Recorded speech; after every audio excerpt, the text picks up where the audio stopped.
Well, it's good evening over here in Thailand, in Pattaya. It's like we're doing a last minute quick recap before we leave the boat for 3 weeks. We're heading back to Australia to see our kids. Should be good. So yeah, we thought we'd recap quickly. Quick recap on our handover and the 5 days that we've been out on the boat ourselves, been at anchor, and what we thought of the boat. So, handover process with Phil. Was really good. Phil is really good to work with. He has a checklist, so he makes sure that everyone gets the same information. He goes through it step by step, ticking it off, and he's very helpful and very patient. Very thorough. I thought after coming from the 1260, we knew that very well, what could be different, and 3 days later, the checklist was done. So yeah, it is a lot to take in, and there's a lot. I mean, they're the same but different, but it's just. But it's even just using the controls, going from the manual controls, which are really harder, and to the, what are these ones? So the engine controls, the VC20s. Yeah, very different and very easy. So it's I was a bit wary coming in, so because it was just like easy. Yeah. And for me, Phil went going through the automatic, the override facility. So if the electronics failed for whatever reason, how to go to manual, if the engine won't start, how to start it manually, yeah, everything right through. So yeah, it was very, very good actually. It was, I did think coming in, it's going to take 3 days will be a drag, but no, 3 days went very, very quickly. So yeah, it was fantastic. And it was really nice. We had a really nice welcome drinks put on by Phil at the beginning, and it was really nice. It was beautifully done. Drinks and nibbles, and we had another boat that was nearby that we asked them to come and join us. And so the experience of taking the boat from Seawind in Pattaya is fantastic. It is very well organised, very well done, all the way through. So here we're glad that we brought a lot of our own stuff from Australia, because you've got access to shops that you know, the products you know. Here it's been a little bit harder. It's still here, but you just it's harder to get to one shop to another to set up. So I was glad I carried a heap of crap. And it's hot. And it's hot. This is cooler season. We just spoke to Dave next door, and he said, "Oh, this is lovely now. You should come back in May, June." And we're like, "Oh, it's hot now." So I'm sorry when we're running around with no shirts on, but it is hot and sticky. So, the quality of the boat. We'll start through. So. From handover, I would say 9.9 out of 10. I don't know what else you could do better, but you can't get perfect score. But it was pretty close. Like everything was very good. So it was really, really good. Yeah. Like there's every boat you're going to have teething problems and little things that are going to not work as well, because it's a huge piece of equipment put together. We'll cover that at the end. Oh, okay. The defects, warranty issues. There's a couple, but they are negligibly minor, petty is the only way I could describe it, but they want to know to get the boat right. So, all right, let's start with storage, because everyone's seen how many bags we took. We took over 200 kilos on our last flight. Yeah. So, I was stressing. I thought, where's it going to go? I knew there were a heap of cupboards, but until you start putting stuff in, you just don't realise there's heaps of storage. And they all said, all the other people said, it's heaps of storage. In the galley is not so much, so it takes a little bit to get used to having less items in there, but it's you make it work. You have what's really important in the galley, the rest is down. We did move our pantry from one hull to the other because... So we'll talk about that. So the only issue we found with the galley up is the galley itself doesn't have a lot of storage, because you've got fridge, freezer, ovens, there's a lot of stuff taking up the cupboard space, so there's only a little bit of cupboard space. But if I'm sitting at the nav desk playing on my computer, editing videos for this, Joe wants to go and get something from the pantry, which is downstairs, I'm in the way. And so on the starboard side. Heading down the starboard side. And I'm not slim enough yet, there's a little bit more dieting required, to squeeze in enough to get past comfortably. So we did a swap. So, and we thought there's more storage on the other side. Yeah. We have not filled those cupboards. No, so we're using the port side as our pantry. And the starboard side is for all, like odd bits blender machinery. Yeah, stuff that you don't use as often. Yeah. And every so often I go to something to breathe in, so I can try getting past. So that seems to be working a lot better. But the storage itself, we've still got empty cupboards, and we brought tons of crap. space. Tons of crap. Well, I've got dive compressors, we've got sewing machines, we've got all the equipment for those things. I'm sure we'll fill it over time. Which would be sad. We'll try not to keep the boat in performance. Yeah, so we're very happy with the storage and the accessibility, everything. That's been good. So, all right, we'll start up the front in the starboard side. We'll do the mast later. I think we're happy with that desk setup. Yeah, we haven't really used it. The storage, the workbench, it's just it. storage. So the tubs have worked well. That cupboard area is nice. Our switch in that room on the other wall, I think, works well coming through. We're happy with it. It's not as attractive, but hey, we go for practicality because we're living aboard, which makes a massive difference for us. I hardly notice it compared to the other switches in the other rooms. Yeah. So I think it's fine. So I'm not sure what they're doing. I have heard maybe they're swapping the door on some other boats. Anyway, I don't know what's happening, but that is irrelevant something. to us. But if you've got a boat in order, it's an option that you can discuss. So that's worked out well. We haven't done any changes really to the starboard side of anything else really. Other than a couple shelves in that next cupboard, we're getting a couple shelves put in because we don't feel we want the hanging space. And that's just personal preference. But they've accommodated, so that's fantastic. Yeah, and we try not to. You can't do too much because it is a production boat. That's what we've got to remember. It is a production boat. The things we've had to pay a lot more extra, which is worth it because I had to stop to get them done. Slows everything down. Yeah, so sorry for those that are orders 90 and above and a long way off. People like us to slow it down a bit, but now they're pumping them out a lot faster now. Now they've got the production groove going. They're really stepping up. I think it's a boat every 3 weeks. So. Yeah. So the guest bathroom head. Good. I think it's functional. The only thing is you want a toilet gun. Bum gun. Because it's you can't. I had the discussion with Phil, and he's had boats no paper. And I must admit, you are hot and sweaty over here. It does make sense. So we are considering getting that plumbed in, getting both sides. So. I haven't used really. You haven't used it. I do. It's a little bit. Machine. It's a little bit squeezy in there, but if you made it bigger, the stairs wouldn't be enough room coming down the stairs. So I think it's the perfect balance. So that's all worked out. And the washing well. machine works really well. I'm really happy with that. Yeah, you've been pushing that through. And it's a quick. You can do a 15-minute cycle, which is perfect to just because you only need to freshen stuff up. Because you're not that dirty. No, it's just sweaty. It's just gross. I've worn bathers for 5 days straight because it was so hot. It was do work for 10 minutes, dive in. So, so moving from there, I'm just looking to the side down, looking at the hull. We move into the rear cabin. We haven't really mentioned in there. It's just been our storage while we unloaded. Cleaned up a bit, but that's all everything's functional. put away, so it's all back. It's the first time since we've been on the boat tonight doing this video. We finished doing a clean up because we're leaving, and it's nice. The boat looks lovely now. We're not stepping over rubbish. So. The galley and the saloon area. I think it's fantastic. Yeah. It's been nice working up the top. It's been good. So, I've enjoyed it. Like, I loved going down in the 1260, but I do love the galley up here on this 1370. It's really nice. Nice design, nice layout. The cockpit fridge, and people have discussed that when they tip the seats forward, it's a bit heavy. It is, but we put our... the backrest forward. Yeah, so we've just taken there's a locking pin that you can lock it so the backrest don't fall out. We've just taken that out. We push the backrest forward now before we lift, and then we just pick up, and it acts as a counterweight and a lever, and it's better. Easy. It's a lot better. I'll find it but easy. You can't have a massive seat sitting on something and then make it easy because you need. Yeah, just how things have to be. But if you make it in a drink fridge, you do some exercise. It's good weightlifting at the same time. But it's not that bad now. Now we're tipping it forward. It's been fine. I was concerned, would it work well?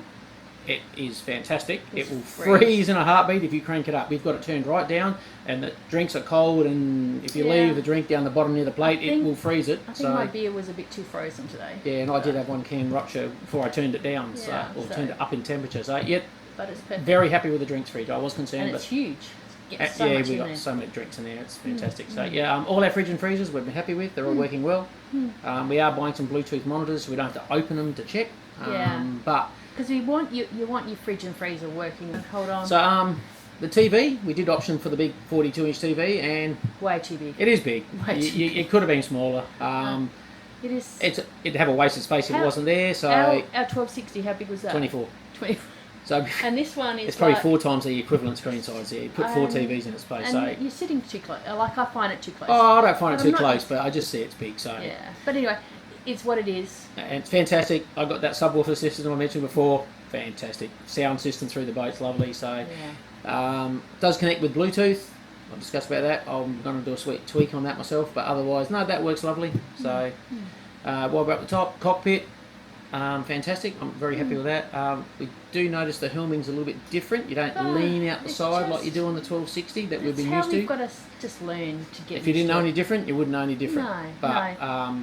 And it's fine. It's just different. I love still we're still undercover. We're still protected. We still feel safe. It ticks everything else, but you can't see outside. Well, you can't have it all. But it's not have it all. It's not quite as easy to sit on the side to work on it and winch. Anyway. They're different, but they're the same. But then we did tack into it for the first day in 15 knots of wind and a bit of chop, and it was just flat. It was just beautiful and just solid, and just rode through it and it was smooth. So I'll take that any day. The day I know I got to bash into it, this was much more comfortable. So that's great. So tenders well, davits work well.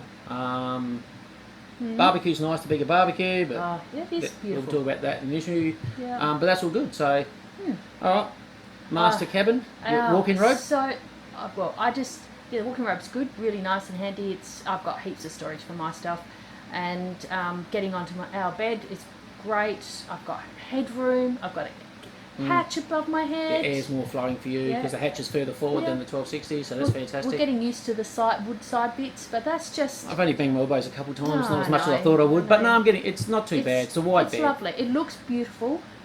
We just got to get used to the groove of not stretching out onto the. Because we've always had like a padded side on the bed, which we've just used as extra. So. And the mattress firmness, but there was concerns about having to have a topper. I had to hold you back for the first week to stop buying it.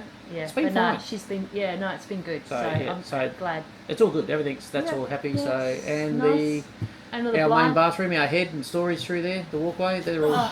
It's just. I love how the floor's all flat. So when you walk through, I know we had to have doors that you step over before, and that's how the design was, and it's fine. But this one, it's beautiful. It's all flat. Yeah. It's just floors are flat from the stern to the bow on each hull. You just walk through, so it's lovely, absolutely lovely. And there's only a very minor lip on the trifold doors when you come through from the cockpit to the saloon. It's just lovely. Everything works really well. So and the pump, the heads are good. Everything else, they're all good. So the water pump is now located in the port engine bay. Yes, you can hear it in the shower when you're there. You can mildly hear it in the galley, but a few people have thought they're a bit loud. Actually, it's quieter than what we had. It's way quieter. Because it was under our saloon seat before, and the whole boat vibrated. And we had the air conditioning duct in front of us. So it looked noisy. So it was so noisy. But hey, it's a boat. For us, it was just. But it's been fine. I was considering there had discussions about a quieter pump, but I really don't mind. I'm happy with that, so I'm not too fussed. But other than that, that's good. Star lockers out the front, tons of room. We've never had so much storage. It's just room everywhere. So it's a really lovely boat. So that's good. So, all right, I'll get my list up. Our warranty items after 1 week straight delivery. And this is only. It's nothing. We're nitpicking in some things. And I haven't been the only one work on this list. So it's just they want to give us a very good boat, and so that's what they're striving to. But also, they want a feedback whether if there's an ongoing issue with they want to fix things. Like Seawind wants to make it right. Yeah. So our trifold doors, it's a little bit tight to close, and it just catches slightly. So they're working on that to get that straight. They're all nothing. The seawater washdown pump, the strainer is on the opposite side, not facing you when you look under the floor. So they're going to rotate the pump around. Very minor things. The Traveller. The Traveller. They put the port and starboard on the wrong side, so you go to de-starboard and it goes to port. Which is unusual because the boat next door is the right way, so I'm not sure how. So whoever stuck them on just had a really probably hard day that day. Yeah. So we've got a broken wire on the mood lighting under our lounge here, but that's just a simple repair. Clean the engine rooms of any protected. These are so minor. Phil wants it done right. He wants you to have a great experience. So all right, we have two 16-inch Zeus plotters, which are not cheap. And the one at our helm, the top 3 buttons for pages, autopilot, and there's one other function, just don't work. You press the buttons, nothing happens. So Yeah, a bit strange for B&G. I mean, they're expensive equipment. They're not cheap plotters, but once again, this is nothing Seawind's done, and so no worries, they'll have to get it found, and you get it can replaced. see, like it's B&G, like it's electronics, things are going to happen. Our chart plotters before were always fine. Yep. So. We found the button on our autopilot out the front to change from auto mode to wind mode. Was a little bit funny, but at our 5-day test, so it actually, on our own, everything was working okay. So it might have just been a bit stiff for being new, but that's all working. We thought our wind sensor was a bit faulty, but we've just turned up the sensitivity on the autopilot, and it seems to have fixed it. So I don't think it. But we're monitoring that. But they're things that have been brought up by Phil. We had a faulty when we first got on board. The sump pump in our shower wasn't working, and it was sounding like it was doing something. And unfortunately, it wasn't leaving the shower. No, but there was a stripped screw in the end of the pump. So. Just freaky things. There's no way Seawind would know these things. It's, you know, put together a brand new pump. So that's just a Jabsco issue. That's be fixed or replaced. The barbecue rattled. The barbecue after. Oh no, but it rattled. So we've just got to. It's just two screws. Yeah, bend two something screws to make to tighten it. So and then Phil did say, "Oh, make sure it works," because they have had an issue with them. We've had a cookout for 7 years and it's been bulletproof and we loved it. No, Phil, it all works good. We seasoned the plate. We went out for our first night. Barbecue wouldn't stay lit, so apparently there's a bit of an issue with a batch of them at the moment, so hopefully Cookout will get onto that and get it sorted, but I would not change that barbecue for anything in the world. That is the barbecue. I will persevere with anything to get that fixed. Our TV riser just seems a little bit sticky going down, so it's probably something just a little bit tight. And that is and that's really about it. Everything else is just minor. Something Phil didn't think was polished enough that he noted. So, considering how complicated the build is for a boat like this, there's so many bits involved and different people, different trades, all the suppliers, all the parts. But it's just from different. It's pretty good. I'm pretty happy with the boat with this complexity. That's it. Like that's probably the chart plot is our biggest gripe. But those buttons we hardly press. We use the touchscreen. But still, it's an expensive piece of equipment that needs to be fixed. So it'll be swapped out. But you've got a big learning curve with Seazone. Seazone. That's a huge learning curve because you don't even... Okay, so look, I love home automation. I've done all that. I'm getting used to it. Don't knock it. I'm getting used to it. It is very... I think it's more complex than it needed to be. But I did sit at the helm and go, oh, look at this. And I tapped the Seazone button and I could see the water tank, fuel tanks, everything that was off and on straight from the Zeus chart plotter. That was pretty neat. I like that. Instead of going, Joe, how much amps are we drawing? How much water have we got? I could see some functionality in it. I'll get better. I'll be watching it and seeing what I can do. I do hope to integrate it a bit more with the scenes, I think they called. So you can just tap one button that says, I'm dockside. And it switches everything off and on that you would want. But I'll probably want to customise that, which is probably what my grief is, not knowing what's going on, and you have to download software on it. So that's fine. But this is where it's interesting. The software is for Windows computers, but the mobile app is only for iPhone. So weird. As an Android user, I think that's stupid. And if they were really going to be Apple supportive, well, why isn't the programming app on an Apple Mac only? But it's on a Windows computer. So, and that's been like that for years. So Seazone need to catch up a little bit here and get an app for Android at least. But, yeah, look, everything's good. Everything worked well. Our first few nights out were great. Our last night we got smashed with a squall that hit us with 35 knots.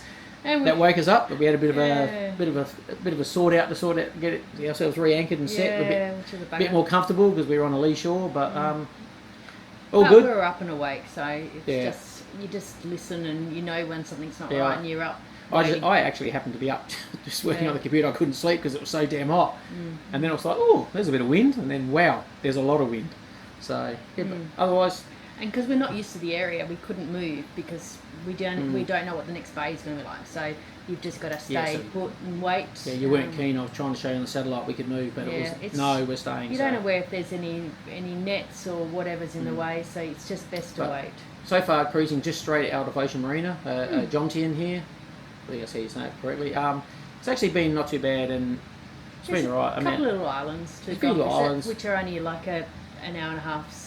14 miles, so it's 2 hour away. So yeah, it took us it's all not day far. because we were bashing into wind and testing the boat. But it's a good place to go and Yeah. try and come back and But feel. it was good, but feel content. there'll be a couple of snips in here where we show that. Our first beach was lovely and quiet and private, and the next one was Jet Ski City, and we went into one of the ones that we saw from Sailing Doodles, and he went in the evening and thought it was lovely and woke up to Bedlam. So we were aware we didn't stay there. We just I'm had a not look. going into that channel. That one, sorry, that's not on my. So anyway, all right, that's all. I think we're all good. Yeah.